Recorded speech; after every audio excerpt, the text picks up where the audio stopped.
பொலிவுடன் மாலை நியூஸ். மயிலாடுதுறை அருகே வீட்டில் மர்ம நபர்கள் நகை மற்றும் பணத்தை திருடி சென்றதாக பொய்ப்புகார் அளித்த கணவன் மனைவி மீது வழக்கு போடப்பட்டுள்ளது. பொய்ப்புகார் அளிப்பவர்கள் மீது குற்ற வழக்குகள் பதிவு செய்து சட்டப்பூர்வ நடவடிக்கை மேற்கொள்ளப்படும் என மாவட்ட எஸ்பி ஸ்டாலின் எச்சரிக்கை விடுத்துள்ளார்.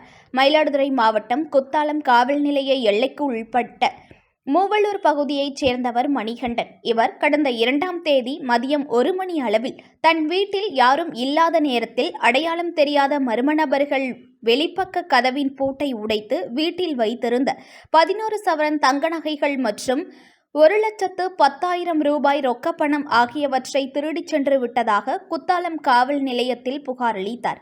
புகாரை பெற்ற போலீசார் திருட்டு வழக்கு பதிவு செய்து விசாரணை நடத்தினர்.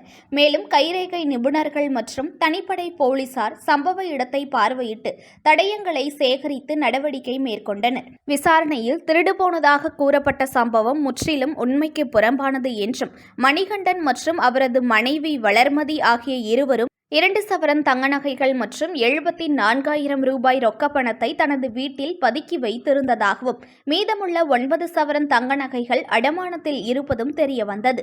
இதுகுறித்து தொடர் விசாரணை மேற்கொண்டதில் குத்தாலம் போலீசார் பொய்யான புகார் அளித்தமைக்காக மணிகண்டன் மற்றும் அவரது மனைவி வளர்மதி ஆகியோர் மீது குற்ற வழக்கு பதிவு செய்தனர். மேலும் விசாரணையின் போது மணிகண்டன் தம்பதியினர் தாமாக முன்வந்து ஒப்படைத்த 2 சவரன் தங்க நகைகள் மற்றும் 74,000 ரூபாய் பணம் நீதிமன்றத்தில் ஒப்படைக்கப்பட்டது.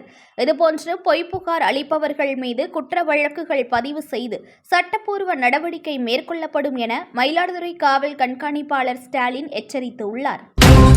புது பொலிவுடன் மாலை நியூஸ்.